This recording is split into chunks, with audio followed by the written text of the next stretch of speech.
Hello everyone. कई बार हम सोचते हैं कि जो हमारे दोस्त हैं या जो हमारे अड़ोसी पड़ोसी हैं या जो जिन लोगों ने कुछ सफलता प्राप्त कर ली है, सक्सेस हो गए हैं अपनी लाइफ में, तो वो बहुत अच्छे स्कूल में पढ़े होंगे, उनकी इंग्लिश बहुत अच्छी होगी, उनको ऑटोमेटिक वो बहुत कॉन्फिडेंट होंगे।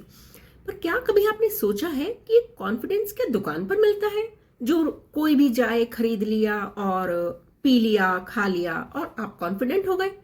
ऐसा तो नहीं है।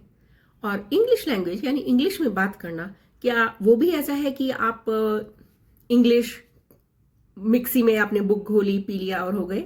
वो भी ऐसा नहीं है। हर चीज के लिए थोड़ी मेहनत तो करनी ही पड़ती है। एक लड़की थी, है एक लड़की है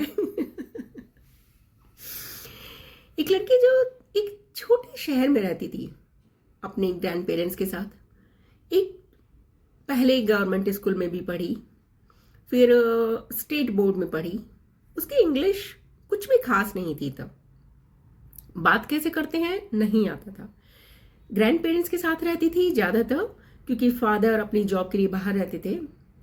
तो जो ग्रैंड मदर होती हैं मोस्टली, या मम्मी कह लो, कभी कभी घर में ऐसा माहौल नहीं मिलता कि उन्हें घर से ज़्यादा किसी से बात करने दिया जाए या घर से बाहर वो अकेली जा सके। नहीं होता है किसी किसी घर में ऐसा माहौल। तो ऐसा ही माहौल मेरे घर में भी था। तो मैं बड़ी शाई लड़की थी उस टाइम। ये बातें हैं मेरी शादी से पहले की। मुझे इंग्लिश बोलनी बिल्कुल नहीं आती थी। कॉन्फिडेंस वो होता क्या है, शायद मुझे नाम ही नहीं मालूम था कॉन्फिडेंस का। मेरी जो उस टाइम सहेलियां थी वो बहुत बोलती थी और बड़ी सुंदर भी थी, है आज भी बहुत सुंदर है। मुझे उससे ना कभी कभी लगता था यार ये बहुत सुंदर है, बहुत बोलती है, सब किसी के साथ बोल लेती है। मैं तो किसी के सामने मुंह भी नहीं खोल सकती, क्योंकि घर में किसी से बात करने, मतलब जो दादी थी वो नहीं चाहती थी कि हम मतलब भैया के कोई दोस्त आए या पापा के दोस्त आए या कोई भी मतलब दूसरे आदमी आए तो हम उनसे बातें करें, या अपनी कॉलोनी में भी किसी से बातें करें। घर से स्कूल, स्कूल से घर, उतनी ही लाइफ थी। तो जब मेरी शादी हो गई तो शादी से पहले मेरे पापा को लगा कि मतलब अगर एक अच्छा पढ़ा लिखा लड़का मुझे अपनी लड़की के लिए देखना है तो मेरी लड़की को एटलीस्ट थोड़ा कॉन्फिडेंट तो होना चाहिए अपने बारे में, कि वो अकेली कहीं बाहर जा सके। उतना भी कॉन्फिडेंस नहीं था। तो मेरे पापा ने मुझे अपने साथ एक दूसरे शहर में हमें लेकर आ गए और वहां मुझे बोला कि अब यहाँ तुम सब काम खुद करोगी। मतलब बैंक जाना हो, तुम्हें कॉलेज जाना है, कॉलेज में फॉर्म भर, जो कुछ करना है करो, बाजार जाओ, अकेले जाओ। तो थोड़ा सा एक मतलब जब मुझे अकेले बिल्कुल छोड़ दिया, वो भी एक छोटा ही शहर था, थोड़ा सा मैं जाने लगी और थोड़ा सा कॉन्फिडेंस आया। बट इंग्लिश बोलना तब भी नहीं आता था। फिर शादी होने के बाद मैं एक बड़े शहर में आ गई। यहाँ मेरे एक रिश्तेदार रहते थे उस टाइम, और उनकी जो बेटी थी वो मुझसे वैसे तो छोटी थी, पर उसने इंजीनियरिंग कर रही थी और फिर उसको जॉब लग गई। तो एक बार ऐसा हुआ, मुझे उसके साथ किसी हॉस्पिटल में जाना पड़ा और वहाँ वो गिटर पिटर इंग्लिश में डॉक्टर के साथ बात कर रही है। तो मुझे पहली बार एहसास हुआ कि यहाँ इस बड़े शहर में अगर सर्वाइव करना है तो मुझे इंग्लिश सीखनी पड़ेगी, बात करनी। मुझे इंग्लिश लैंग्वेज पहले से अच्छी लगती थी, बट ग्रामर, पढ़ना वो सब, बट पढ़ना और बोलना दोनों बिल्कुल अलग अलग चीज़ें हैं। तो पहली बार जब ऐसा लगा कि यार कैसे बोल पाऊंगी, क्या कभी ऐसा दिन आएगा कि मैं इंग्लिश बोल पाऊंगी? फिर मैंने एक इंस्टीट्यूट ज्वाइन किया, इंग्लिश सीखने के लिए नहीं।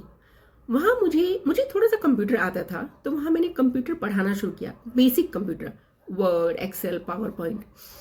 लेकिन वो मुझे पढ़ाना, क्योंकि कंप्यूटर तो आप हिंदी में नहीं पढ़ा सकते, तो मैंने टूटी फूटी वहाँ से जो है ना पढ़ाना शुरू किया था और थोड़ा सा कॉन्फिडेंस आता चला गया।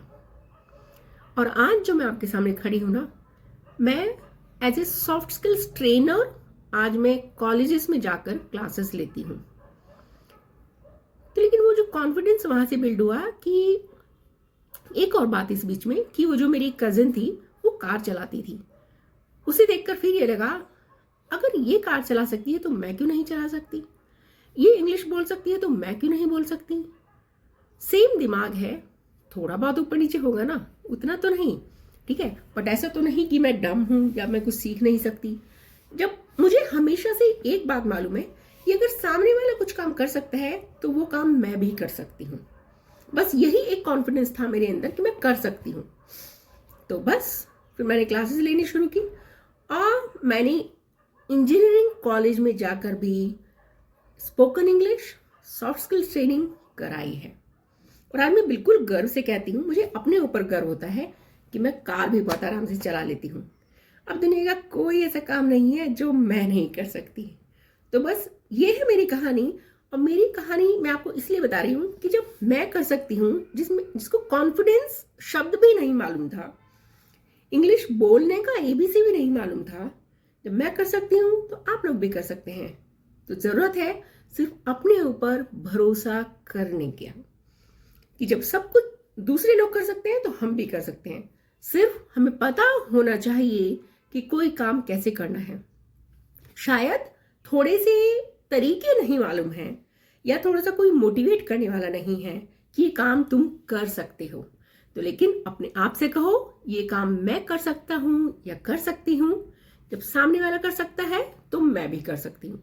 यही एक बात जो मैं हमेशा आज भी अपने आप को कहती हूँ, सामने वाला कर सकता है तो मैं भी कर सकती हूँ। और खड़े हो जाइए, अपने आप को मोटिवेट कीजिए और आपका जो लक्ष्य है उसको अचीव कीजिए, अपने सपने को पूरा कीजिए। तो मेरे भी कुछ और सपने हैं। ये भी एक सपना था कि मैं आज इस वीडियो के जरिए आप लोगों से बातें कर रही हूँ, मैं वीडियोस डाल रही हूँ, बता रही हूँ आप लोगों को कि कैसे आपको अपनी जर्नी शुरू करनी है और अपना गोल अचीव करना है। तो आई होप कि आपको मेरी ये कहानी से थोड़ी सी प्रेरणा मिलेगी, थोड़ी सी इंस्पिरेशन मिलेगी कि जब ये मैडम कर सकती है तो हम भी कर सकते हैं, कोई भी कर सकता है, राइट। तो आ जाइए और जुड़िए मेरे साथ अपनी कहानी लेकर और अपना गोल लेकर, अपना सपने को पूरा करने के लिए।